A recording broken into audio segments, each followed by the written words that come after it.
O nome dela, em hebraico, era Delilá. Em português, Dalila. E aqui já temos um primeiro mistério linguístico que merece ser dito devagar. A etimologia exata do nome Delilah é disputada entre os linguistas. Existem 3 hipóteses principais.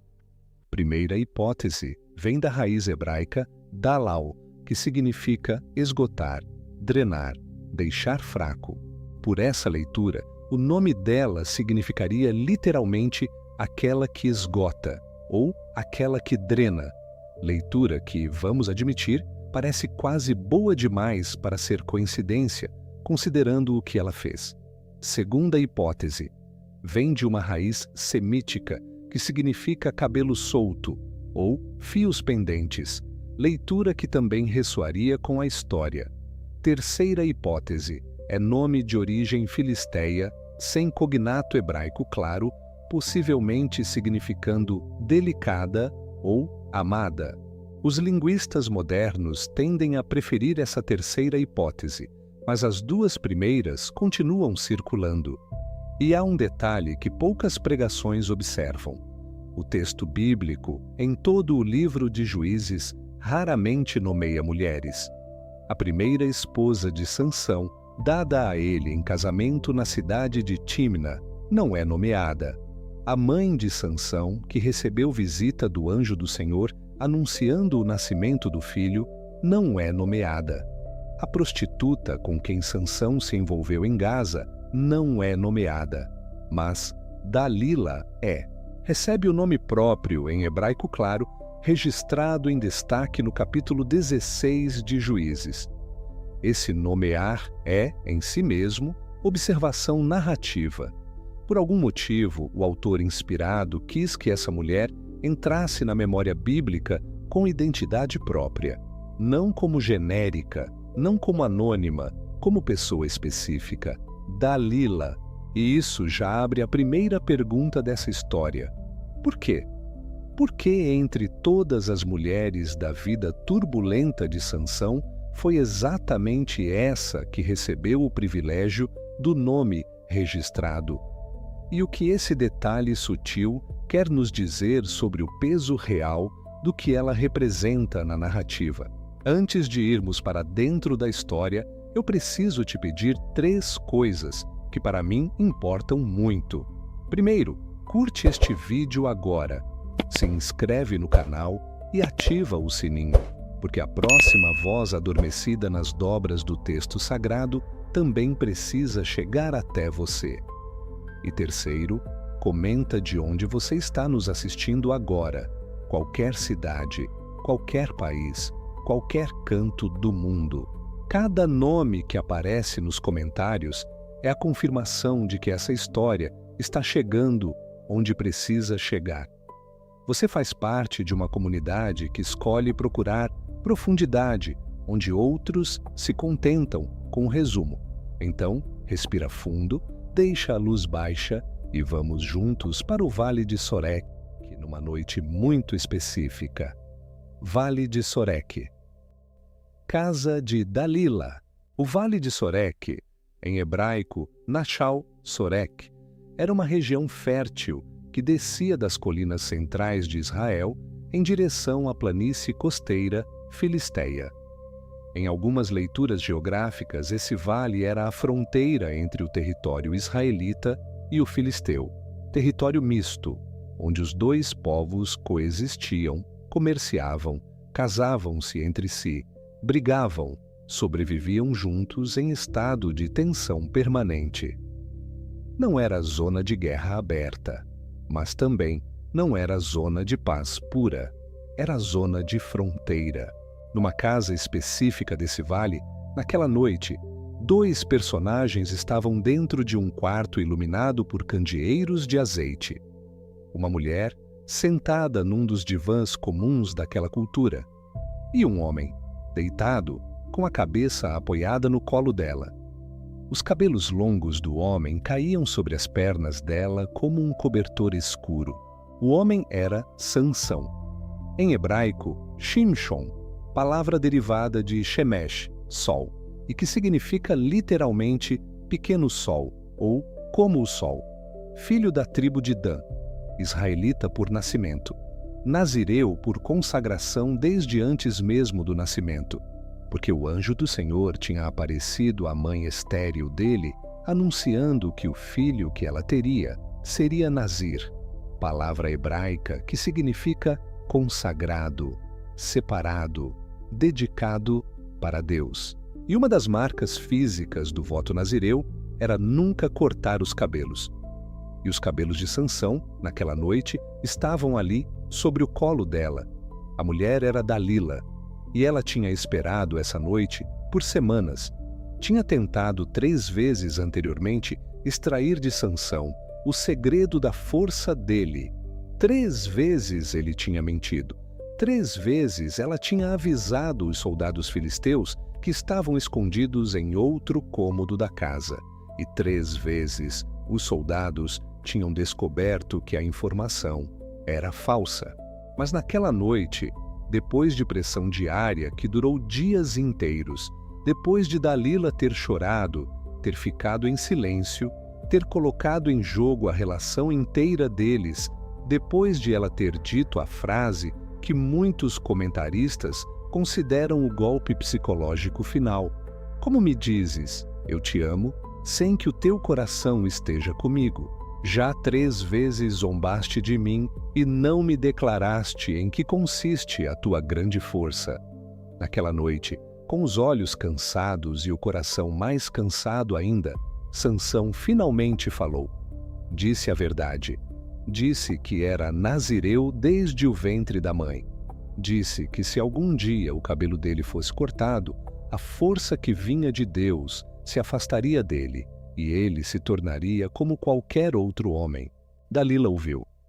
Em hebraico, o texto registra que ela viu, palavra com peso simbólico, que ele tinha descoberto todo o coração dele a ela. E naquele instante, ela soube que o segredo verdadeiro tinha sido entregue, e mandou chamar os senhores filisteus, e pediu que trouxessem o dinheiro que tinham combinado, e preparou a tesoura. Mas o que aconteceu nas horas seguintes, quando o cabelo foi cortado, quando os filisteus capturaram Sansão, quando ele descobriu que a força tinha realmente partido, tudo isso é apenas a metade da história. A outra metade, a que dá sentido teológico ao desastre todo, ainda estava por vir. E para entender o peso completo dessa história, precisamos primeiro entender o mundo em que ela aconteceu, o período dos juízes, o conflito entre Israel e os filisteus, a natureza do voto nazireu e a vida específica daquele homem que tinha sido designado por Deus, antes mesmo do nascimento, para ser libertador. Antes de continuarmos, precisamos parar e entender o terreno em que essa história aconteceu, porque ela só faz sentido completo se entendermos o mundo que a produziu. Estamos no período dos juízes. Cronologicamente, alguma coisa entre os séculos 12 e 11 a.C., os historiadores discutem datas exatas. Israel tinha entrado na Terra Prometida sob a liderança de Josué, gerações antes.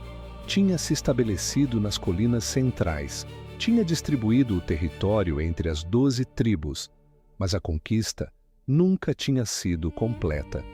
Em várias regiões, povos pré-existentes continuaram vivendo lado a lado com os israelitas, e uma dessas regiões era a planície costeira ocidental, ocupada por um povo chamado pelos hebreus de Pelistim, os filisteus.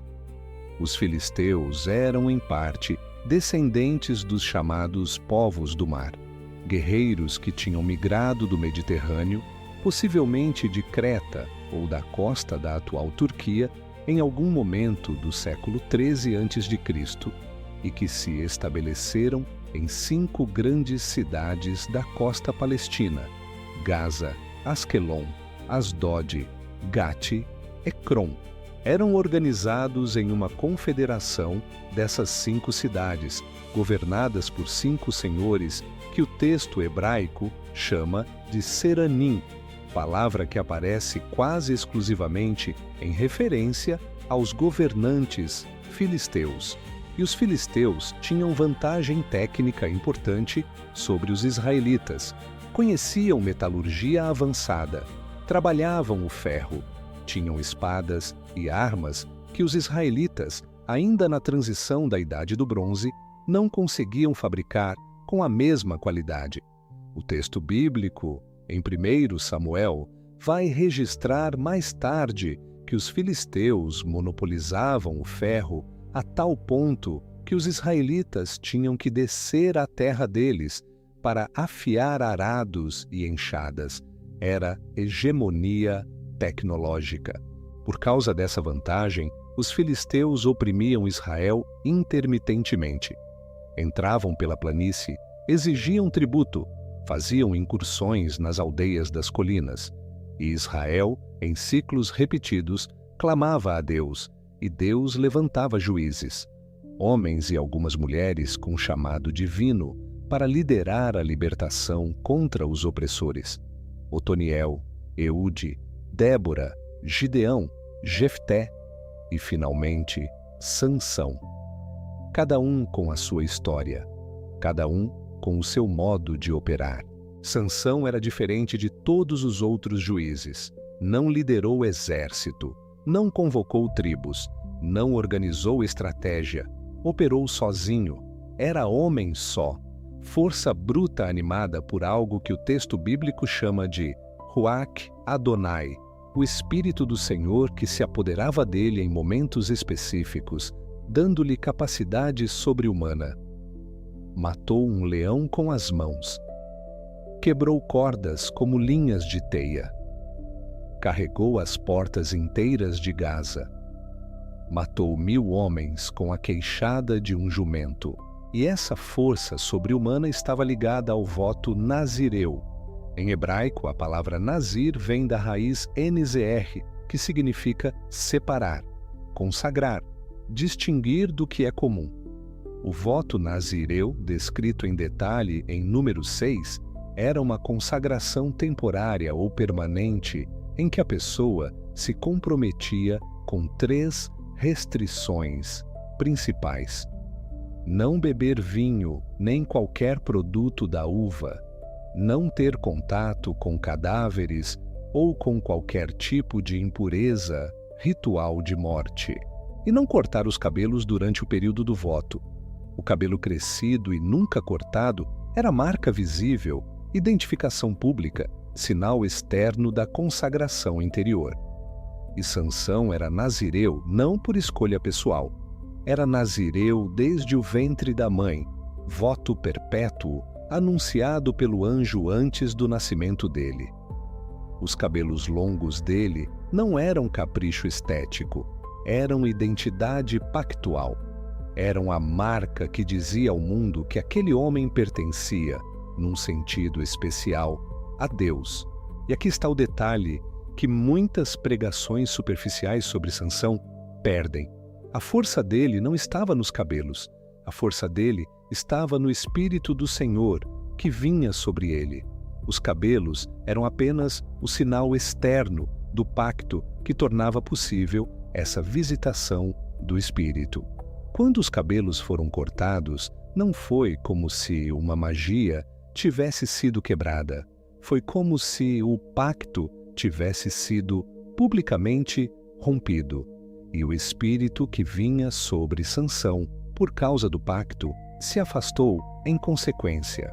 Mas Sansão, na verdade, vinha quebrando o voto há muito tempo. Tinha tocado em cadáver de leão. Tinha frequentado banquetes onde o vinho corria. Tinha se envolvido com mulheres filisteias em desconsideração à instrução paterna sobre matrimônio. O cabelo era a última fronteira que ele ainda mantinha.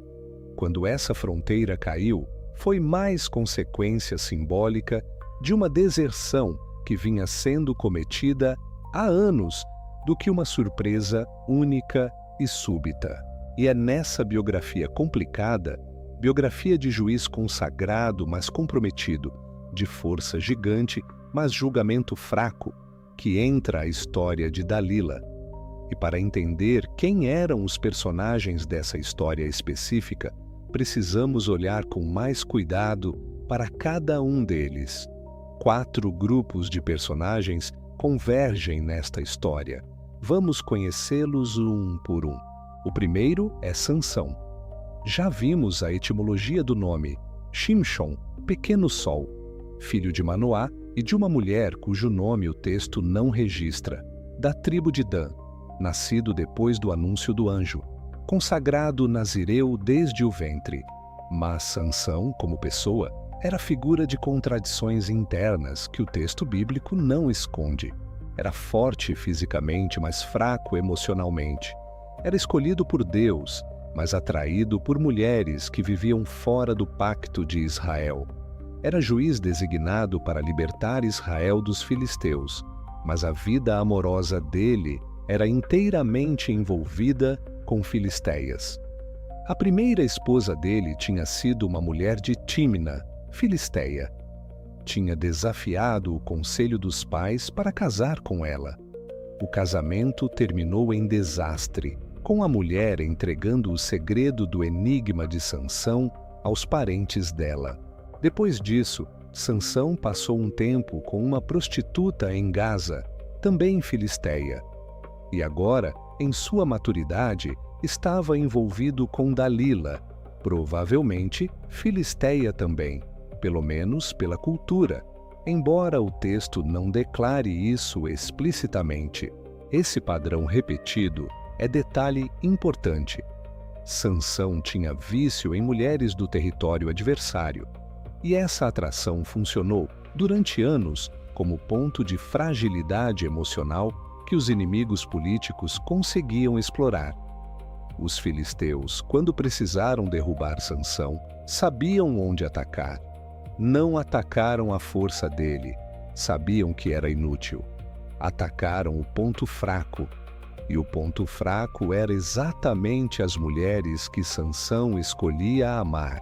O segundo é Dalila, e aqui temos que lidar com a opacidade textual com honestidade. O texto bíblico nos diz extremamente pouco sobre ela. Diz que vivia no vale de Soreque. Diz que Sansão a amou. Não diz se ela era israelita ou filisteia, embora a maioria dos comentaristas presuma filisteia, baseando-se no padrão de Sansão e no fato de os senhores filisteus tratarem com ela como interlocutora natural. Não diz a idade dela.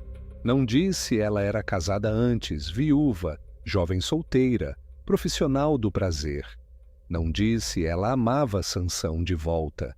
E essa opacidade é importante, porque ela permite, e talvez convide, que o leitor preencha os silêncios com julgamentos próprios. A tradição cristã, em grande parte, preencheu os silêncios com a pior leitura possível. Dalila como prostituta calculista, Dalila como filisteia profundamente leal, Dalila como sedutora maliciosa que fingiu amor para ganhar dinheiro. Mas essas leituras vão além do texto. O texto deixa em aberto. Há outras leituras possíveis. Talvez Dalila fosse mulher comum vivendo numa zona de fronteira, pressionada economicamente, vendo nos 5 senhores filisteus uma fortuna impossível de recusar. 11.000 peças de prata era equivalente a 5.500 ciclos. Era riqueza que mudaria a vida dela e da família dela para sempre. Talvez fosse mulher pressionada politicamente. Os senhores filisteus poderiam ter ameaçado a família dela se ela não cooperasse. Talvez tivesse genuinamente conflitos de lealdade, amor por Sansão de um lado, lealdade ao próprio povo do outro. Talvez todas essas coisas misturadas. O texto não nos diz qual foi a motivação dela. E essa ausência é, em si, espaço para o leitor pensar com honestidade sobre a complexidade humana. Dalila pode ter sido qualquer dessas coisas, e a verdade pode ter sido alguma combinação. O que sabemos é o que ela fez, e o que ela fez foi entregar o segredo. Mas o motivo, o coração, a luta interior dela, tudo isso o texto deixa em silêncio. O terceiro grupo são os senhores filisteus, em hebraico, os Seranim, 5 governantes das 5 grandes cidades. Foram eles que articularam a conspiração contra Sansão. Foram eles que ofereceram a Dalila os 1.100 siclos de prata por cabeça. Foram eles que esperaram, escondidos, nas várias tentativas de Dalila descobrir o segredo. Esses 5 senhores são, narrativamente, os verdadeiros vilões da história, aqueles que orquestraram tudo. Dalila foi instrumento, eles foram arquitetos, e o quarto, finalmente, é Deus. Personagem ausente da maior parte da cena, mas presente em silêncio. Deus tinha designado Sansão antes do nascimento. Deus tinha visitado Sansão com o Espírito várias vezes, e Deus, segundo o texto bíblico, não abandonou Sansão definitivamente, mesmo depois da queda mais extrema do juiz. O espírito que tinha se afastado quando os cabelos foram cortados ia voltar, num ato final, para responder a uma única oração, feita em prisão. Mas para entender como Sansão chegou ao ponto de revelar o segredo a Dalila, e como o padrão dele com mulheres filisteias culminou nessa traição específica, precisamos olhar para a história inteira da vida dele com mais cuidado. Sansão nasceu numa família simples da tribo de Dan, em região montanhosa, próxima à fronteira com os filisteus. A mãe dele era estéril, outra das mulheres estéreis honradas por Deus na Bíblia hebraica, ao lado de Sara, Rebeca, Raquel, Ana. O anjo do Senhor apareceu a ela, anunciou que ela conceberia e instruiu sobre o voto nazireu que o filho devia carregar a vida toda. Sansão cresceu, tornou-se forte e começou, ainda jovem, a apresentar 2 traços que iriam definir a vida dele inteira. Primeiro, força física sobre-humana. Segundo, atração por mulheres filisteias. A primeira esposa dele foi a mulher de Tímna. Sansão a viu e a quis. Os pais dele tentaram dissuadi-lo.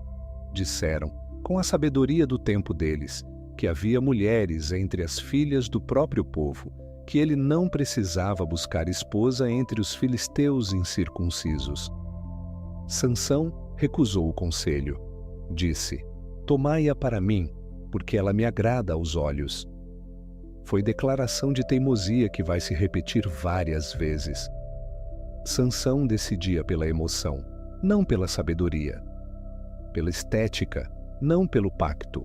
O casamento com a mulher de Tímna terminou em desastre. Sansão fez um enigma na festa nupcial. A esposa pressionou ele a revelar a resposta para passar aos parentes filisteus dela.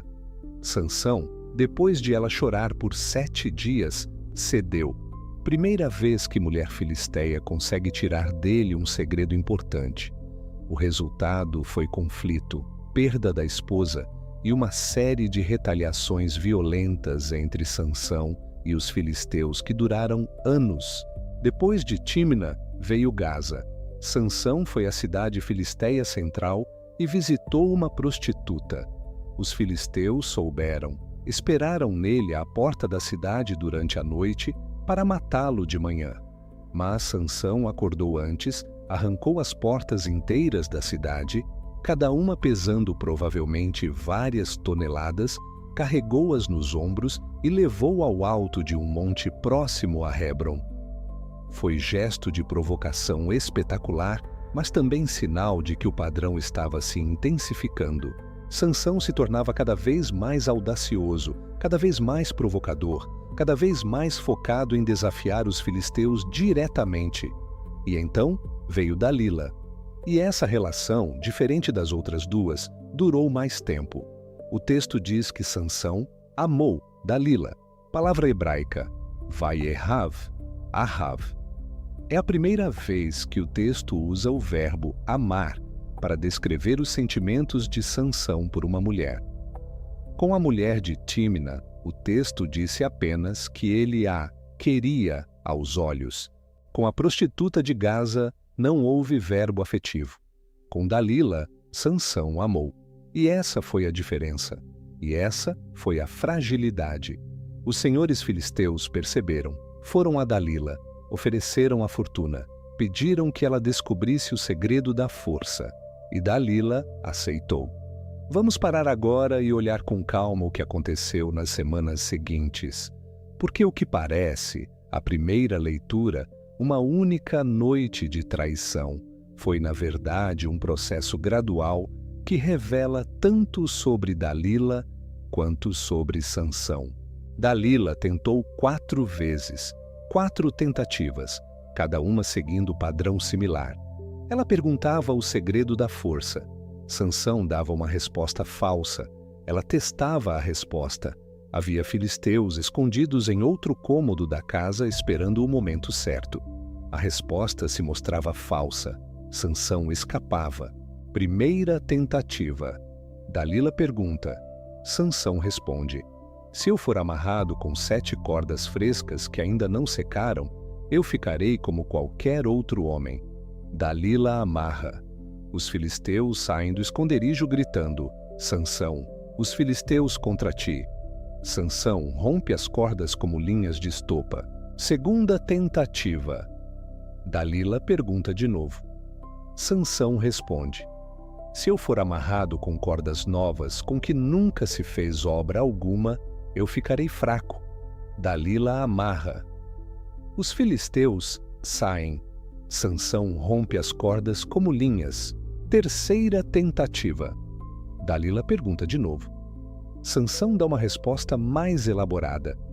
Se teceres as 7 tranças do meu cabelo com a urdidura do tear e fixares com o pino, eu serei fraco.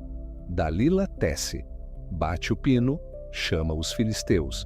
Sansão acorda, arranca o pino do tear com tudo, parte fora. Cada uma dessas 3 tentativas tem detalhe importante. Os filisteus estavam sempre presentes, escondidos. Sansão certamente percebia, em algum nível, que Dalila estava colaborando com eles, porque os filisteus saíam exatamente no momento em que a fraqueza presumida deveria estar em vigor. Não havia como Sansão não saber. Esse é o ponto que muitos comentaristas observam. Sansão sabia. Sansão sabia o tempo todo que Dalila estava tentando descobrir o segredo dele para entregá-lo aos filisteus. E mesmo assim, ele continuou na relação. Por quê? Há várias hipóteses interpretativas. Primeira hipótese: Sansão tinha excesso de confiança na força dele. Achava que mesmo depois de qualquer revelação, ele ainda seria capaz de escapar. Era arrogância. Segunda hipótese: Sansão estava emocionalmente comprometido demais. Amava Dalila. Não conseguia abandonar a relação mesmo tendo evidência de traição. Era amor cego. Terceira hipótese: Sansão tinha algum desejo subconsciente de queda. Tinha vivido tantos anos como nazireu e gostava do drama do limite. Estava brincando com fogo até o fogo finalmente o queimar. Quarta hipótese: Sansão estava cansado. A vida dele tinha sido conflito permanente desde a juventude. Em algum lugar dentro dele havia exaustão que talvez fosse aliviada pelo desfecho, qualquer que fosse esse desfecho. O texto bíblico não nos diz qual hipótese é correta. Provavelmente era a combinação de várias.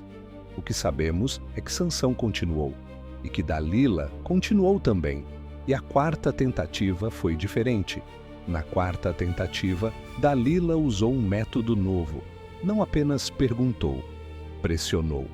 Diariamente, constantemente. O texto diz em hebraico: em sendo importunada por ela todos os dias com as suas palavras, e enfadando-o, a sua alma se angustiou até a morte. A palavra hebraica para essa pressão é alas, pressionar, apertar continuamente. A pressão prolongada durante dias inteiros, dia após dia, sem descanso. Dálila não desistiu. Cada vez que Sansão tentava mudar de assunto, ela voltava ao tema. Cada vez que ele tentava distrair-se, ela puxava de volta. Era assédio psicológico de longa duração. E acompanhando a pressão verbal, ela usou também a acusação afetiva. A frase-chave foi: "Como me dizes, eu te amo, sem que o teu coração esteja comigo? Já 3 vezes zombaste de mim, e não me declaraste em que consiste a tua grande força." Pense nessa frase. Dalila estava transformando a recusa de Sansão em prova de que ele não a amava. Estava ligando o amor dele a ela, a confiança total. Estava dizendo, em essência: se você me ama de verdade, prove, conta, não esconde nada. Esse padrão de manipulação afetiva é, infelizmente, padrão comum em relacionamentos disfuncionais ainda hoje. Dálila o aplicou com habilidade dolorosa, e Sansão, finalmente, cedeu. O texto diz que a alma dele se angustiou até a morte, frase forte, em hebraico, que sugere exaustão emocional terminal. Sansão estava cansado de resistir, cansado da pressão, cansado da tensão da relação, e cedeu, e falou. Disse que era nazireu, disse que se algum dia o cabelo dele fosse cortado, a força se afastaria. Dalila, ao ouvir, soube imediatamente que dessa vez era verdadeiro. O texto registra em hebraico vatere. Ela viu, percebeu, entendeu, e mandou chamar os senhores filisteus. Disse: "Subi mais esta vez, porque agora me descobriu todo o seu coração." Os senhores subiram, trazendo o dinheiro nas mãos. Dalila convenceu Sansão a dormir. Talvez tenha lhe dado vinho, embora o texto não especifique. Talvez tenha apenas usado as carícias e o aconchego para induzi-lo ao sono profundo. Sansão deitou a cabeça no colo dela, e enquanto ele dormia, Dalila chamou um homem. O texto diz que era um dos filisteus, profissional preparado para a função, e mandou cortar as 7 tranças do cabelo de Sansão. Pense na intimidade brutal dessa cena. Sansão dormindo no colo dela, confiança absoluta, e Dalila, ao mesmo tempo, segurando a cabeça dele firme, enquanto outro homem cortava metodicamente as marcas externas da consagração nazirena. Quando o cabelo caiu, o texto diz, começou a humilhá-lo. A palavra em hebraico é leanoto, derivada da raiz que significa afligir, oprimir, humilhar. Antes mesmo dos filisteus entrarem para capturar Sansão, Dalila já tinha começado o processo de humilhação. Talvez tenha dado tapas leves. Talvez tenha empurrado a cabeça dele. O importante é que ela já estava testando se a força tinha realmente partido, e então gritou as palavras que tinha gritado 3 vezes antes. Os filisteus contra ti, Sansão. Sansão acordou. Pensou que ia se levantar como das outras vezes. Pensou que ia romper as amarras como tinha rompido sempre. Mas o texto registra a frase mais devastadora de todo o capítulo. Ele não sabia que o Senhor se tinha retirado dele. Pense nesse versículo. Ele não sabia. Sansão tentou se levantar com a força de antes, e a força não veio. E pela primeira vez na vida dele, ele descobriu que a fonte da força dele não era ele mesmo. Era o Espírito do Senhor que vinha sobre ele, o Ruach Adonai. E esse Espírito tinha se retirado quando o pacto visível tinha sido rompido. Os filisteus entraram, capturaram Sansão, furaram-lhe os olhos. Em hebraico, vai na cru, vingança humilhante, transformando o homem que tinha visto demasiadamente para o próprio bem em homem que não veria nunca mais. Levaram-no para Gaza, cidade filisteia central. Acorrentaram-no com correntes de bronze e o puseram a moer trigo na prisão. função normalmente feita por mulheres ou por animais. Foi humilhação dupla, cego, trabalhando como animal, diante dos filisteus que tinha desafiado a vida inteira. E é aqui, quando tudo parece ter terminado em desastre, que a história vira de novo. Porque o texto bíblico, com aquela honestidade que é a sua marca, registra um detalhe pequeno e profundamente significativo. Porém, o cabelo da sua cabeça começou a crescer. Os filisteus organizaram uma grande festa para celebrar a captura de Sansão. Reuniram-se em Gaza, no templo do deus deles, Dagon, divindade tradicional dos filisteus, frequentemente representada como meio homem, meio peixe, embora a etimologia exata seja debatida. Estavam todos ali, os 5 senhores filisteus, milhares de homens e mulheres da elite, todos juntos, comemorando a vitória sobre o juiz israelita, e mandaram trazer Sansão para divertir a multidão. Sansão chegou cego, conduzido por um menino.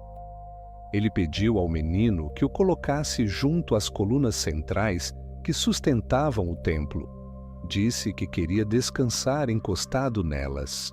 O menino o conduziu, e ali, encostado nas colunas, com mais de 3.000 pessoas assistindo desde o teto e os pátios laterais do templo, Sansão fez a única oração registrada de toda a vida dele. Disse: Senhor Yahvé, lembra-te de mim e fortalece-me, te peço, só esta vez, ó Deus, para que de uma vez tome vingança dos filisteus pelos meus 2 olhos. E abraçou as 2 colunas, uma com a mão direita, outra com a esquerda, e disse: Morra eu com os filisteus. E fez força, com toda a sua força. As colunas cederam. O templo desabou. Sansão morreu. Junto com ele morreram mais filisteus naquele instante do que ele tinha matado em toda a vida combinada. Segundo o texto, foram mais de 3.000. Pense no peso desse encerramento. A força que tinha sido perdida por causa do voto rompido foi devolvida num único instante final, em resposta a uma única oração simples. O Sansão, que tinha desperdiçado a consagração ao longo de décadas, recuperou-a numa frase em ruínas. E é por isso que Sansão entra na lista dos heróis da fé em Hebreus capítulo 11, não pela vida dele, que foi cheia de falhas, mas pela morte, porque na morte, finalmente, ele pediu, e Deus, com aquela paciência que é a sua marca registrada, devolveu o que tinha sido perdido, quando o pedido finalmente veio com a humildade certa. Agora vamos respirar, vamos olhar essa história inteira de fora, as 5 dimensões dessa narrativa, que merecem ser olhadas com calma, porque elas tocam pontos específicos da experiência humana que ainda hoje, 3.000 anos depois, ressoam com quem está escutando esta noite. A primeira dimensão é a opacidade narrativa de Dalila. Já dissemos que o texto bíblico não condena Dalila com adjetivos. Não a chama de prostituta, não a chama de má, não a chama de filisteia explicitamente. Apenas registra o que ela fez. E essa contenção narrativa é, em si, convite à reflexão honesta. Dalila pode ter sido vítima de pressão econômica, pode ter sido coagida pelos 5 senhores, pode ter tido conflitos genuínos de lealdade entre amor pessoal e identidade tribal. O texto deixa essas possibilidades em aberto. E essa abertura textual é importante porque nos lembra de algo importante sobre a leitura bíblica. Quando o texto deixa silêncios, devemos respeitar esses silêncios, não preencher com julgamentos da nossa cultura ou da tradição posterior. A Dalila que conhecemos das pregações populares é, em parte, construção de séculos de leitura. A Dalila do texto, lido com cuidado, é mais ambígua, mais misteriosa, mais humana. A segunda dimensão é o padrão de autodestruição de Sansão. Esse é, na verdade, o tema central da história inteira, embora a tradição costume focar em Dalila. Sansão tinha sido designado para ser libertador. Era nazireu desde o ventre. Tinha força sobre-humana visitada pelo Espírito. E mesmo assim ele desperdiçou esses dons sistematicamente, escolha por escolha, ao longo de décadas. Casou com Filisteia contra o conselho dos pais. Frequentou prostituta em Gaza. Envolveu-se com Dalila mesmo sabendo que ela colaborava com os senhores filisteus. Cada vez mostrou que conseguia identificar perigo, mas que não conseguia se afastar dele. Esse padrão, pessoa forte por fora, mas frágil por dentro, pessoa capaz de grandes feitos, mas incapaz de pequenas decisões cotidianas, pessoa designada por Deus, mas que continua tropeçando nos próprios apetites, esse padrão ressoa em toda a história humana. Há, em quase toda a comunidade, pessoas assim. Líderes carismáticos com vícios destrutivos. Profissionais brilhantes com vidas pessoais em ruínas. Pessoas dotadas que parecem incapazes de honrar os próprios dons. A história de Sansão valida a tristeza que mulheres sentem ao verem homens assim em suas vidas. Diz, sem dizer, que essa tristeza é antiga, que essa frustração é bíblica e que ainda assim, mesmo nessas vidas autodestruídas, há possibilidade de redenção final. A terceira dimensão é o significado do voto nazireu como identidade pactual. Já vimos o que era o voto, mas o significado teológico merece ser dito de novo. Os cabelos de Sansão não eram fonte mágica de força, eram sinal externo de pacto interior. E quando o sinal externo foi rompido, o que se rompeu de verdade foi o pacto.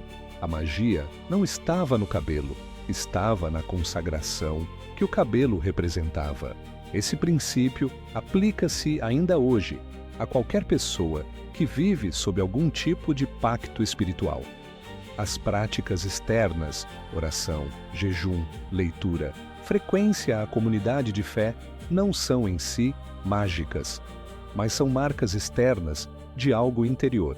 E quando essas marcas são abandonadas, frequentemente o que se abandona é o pacto interior que elas representavam. Sansão é caso extremo dessa lógica, mas a lógica vale para nós também. A quarta dimensão é a redenção tardia. A oração final de Sansão, no templo de Dagon, é um dos momentos mais comoventes de todo o Antigo Testamento. Um homem cego, prisioneiro, humilhado, no fim absoluto da vida, fazendo uma única oração simples e recebendo de volta a graça que tinha desperdiçado por décadas. Senhor, lembra-te de mim, fortalece-me só esta vez. Pense nessa frase. Só esta vez. Sansão não pediu restauração inteira, não pediu recuperação total. Pediu apenas mais um instante de força para fazer uma única coisa antes de morrer. E Deus respondeu a esse pedido pequeno com graça enorme. A força veio, a vingança aconteceu. A morte de Sansão produziu mais resultado militar do que toda a vida dele tinha produzido. Essa lição sobre a redenção tardia é talvez a mais consoladora da história inteira. Diz que ninguém está perdido até o último suspiro, que mesmo as vidas mais cheias de falhas podem ser redimidas no instante final se houver pedido honesto. Que Deus não desiste de pessoas mesmo quando essas pessoas parecem ter desistido de si mesmas há muito tempo. A quinta e última dimensão é o que essa história tem a dizer sobre amor. Sansão amou Dalila. Foi a primeira mulher pela qual o texto explicitamente diz que ele sentiu amor. E esse amor foi a fragilidade que os inimigos exploraram. Ao mesmo tempo, esse amor foi também, no fundo, parte do que Deus usou. Porque sem a queda completa, sem o cárcere, sem a humilhação, talvez Sansão nunca tivesse chegado à oração final que produziu o seu maior triunfo. Essa é a lição mais difícil.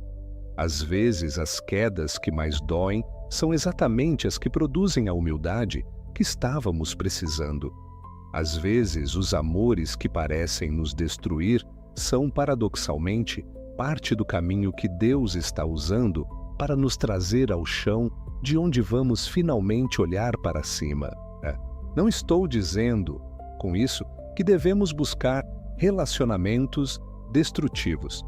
Estou dizendo que mesmo dentro desses relacionamentos, mesmo dentro das quedas mais terríveis, ainda há possibilidade de redenção. E essa possibilidade é a marca distintiva da fé bíblica. O Vale de Sorek ainda existe hoje, identificado como Wadi al-Sarar, na atual região de Israel. As colinas continuam descendo do interior em direção à planície costeira. Os campos de uvas continuam crescendo em algumas áreas, porque Sorek, em hebraico, significa uva escolhida, videira de qualidade superior. E a região era famosa pelos vinhedos.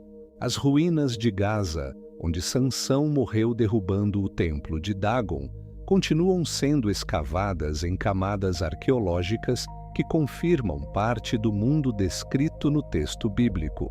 E em algum nível profundo da memória do mundo, a história de Sansão e Dalila continua. Não literalmente, mas no sentido em que toda relação em que dois mundos se encontram com agendas conflitantes, em que amor e traição coexistem no mesmo coração, em que pessoas fortes por fora descobrem que são frágeis por dentro. Todas essas relações são, em escala miniatura, ecos do Vale de Sorek e a história do nazireu cego que pediu, no último instante, só esta vez, continua sendo testemunho de que ninguém está completamente perdido enquanto ainda houver fôlego para pedir, enquanto ainda houver capacidade de oração. Você conhecia a história deles em toda essa profundidade? Sabia que o texto bíblico não condena Dalila com adjetivos, deixando a motivação dela em aberto? Sabia que Sansão sabia das tentativas dela e mesmo assim continuou na relação repetidamente? Há, na sua vida, alguém que se destrói lentamente apesar da sua presença e seu amor? Conta para a gente nos comentários. Diga onde você está. Diga se você já viveu essa experiência de testemunhar alguém amado caindo nas próprias mãos, sabendo que algumas batalhas pertencem inteiramente à pessoa que está caindo e não a quem está vendo. Porque toda grande história tem dois fins: o fim da narração e o fim do silêncio. O primeiro acaba aqui com esta última frase. O segundo está esperando dentro de você. Se essa história te tocou, se inscreva no canal e ativa o sininho. Assim, a próxima voz adormecida nas dobras do texto sagrado também chega até você. E me conta nos comentários: você já viu alguém amado se destruir nas próprias escolhas? Ou já se viu na fronteira entre dois mundos com decisões impossíveis? Eu leio cada um. Boa noite e que o sono te leve devagar.